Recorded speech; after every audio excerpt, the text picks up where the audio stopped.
San Padre Pio hari ini 19 Februari.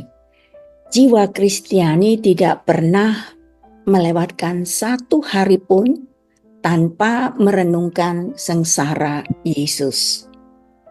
Pesan Padre Pio hari ini itu di dalam Orologia della Passione di Nostro Signore Gesù Cristo yang diedit oleh Annibale Maria di Francia. Kita lihat di sini pesannya bahwa jiwa orang Kristen tidak pernah melewatkan satu hari pun ya tanpa merenungkan sengsara Yesus Kristus. Apa makna dari pesan Padre Pio hari ini? Pesan ini mengajarkan bahwa merenungkan Kristus harus menjadi bagian tak terpisahkan dari kehidupan orang Kristen. Sengsara Kristus bukan hanya peristiwa sejarah, tetapi merupakan sumber kasih, pengampunan, dan penebusan yang terus berdaya dalam kehidupan orang beriman. Dengan merenungkan kisah sengsara Yesus setiap hari, kita semakin memahami kasih Kristus yang tanpa batas dan terdorong untuk hidup sesuai dengan kehendak-Nya. Mari kita lihat kaitannya di dalam kitab suci, di dalam Lukas 9 ayat 23. Katanya kepada mereka semua, setiap orang yang mau mengikut aku, ia harus menyangkal dirinya, memikul salibnya setiap hari, dan mengikut aku. Nah, ayat ini mau menegaskan bahwa menjadi pengikut Kristus berarti siap memikul salib dan mengikutinya setiap hari. Jadi bukan hanya memanggul salib, tetapi mengikutinya setiap hari. Merenungkan sengsara Kristus membantu kita memahami arti penderitaan di dalam hidup kita dan bagaimana menjalaninya dengan iman. Semua kita pasti mengalami penderitaan dan pernah mengalaminya. Dan kita bisa memahami dengan merenungkan sengsara Yesus. Di dalam 1 Korintus 1 ayat 18 dikatakan, sebab pemberitaan tentang salib memang adalah kebodohan bagi mereka yang akan binasa.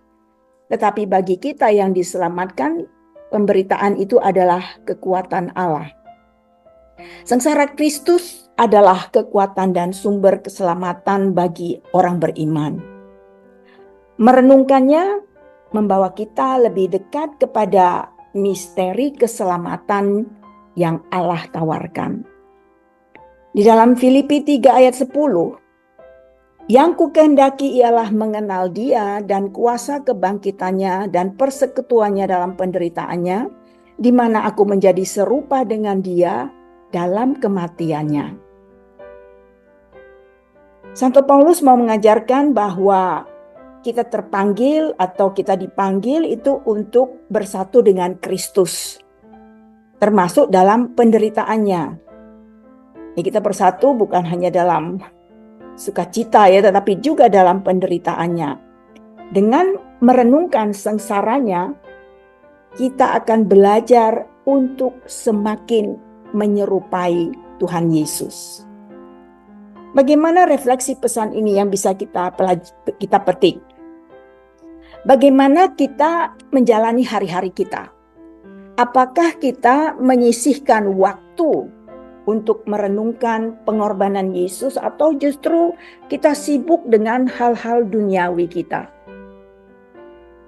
Apakah kita sudah mengambil bagian dalam salib Kristus? Merenungkan sengsaranya bukan hanya tentang mengingat penderitaannya, tetapi juga meneladaninya dengan menerima penderitaan hidup dengan iman. Apakah kita membiarkan sengsara Kristus mengubah hati kita? Ketika kita merenungkan kasih-Nya, kasih Tuhan yang tidak terbatas, Kita dipanggil untuk lebih mengasihi sesama, mengampuni, dan hidup dalam kekudusan. Pesan Padre Pio hari ini yang cukup singkat itu mengajak kita untuk selalu memiliki Yesus yang tersalib dalam hati dan pikiran kita setiap hari. Dengan merenungkan sengsaranya, kita semakin menyadari kasih-Nya yang besar dan terdorong untuk hidup sesuai dengan Injil. Hal ini akan membantu kita untuk bertumbuh dalam iman, dalam harapan, dalam kasih, serta siap untuk memikul salib kita sendiri di dalam mengikuti Kristus. Jadi kita belajar bagaimana kita menikmati penderitaan dan menyeruputnya sebagai anugerah. Semoga pesan Padre Pio hari ini menginspirasi kita semua. Mari kita sampaikan salam kita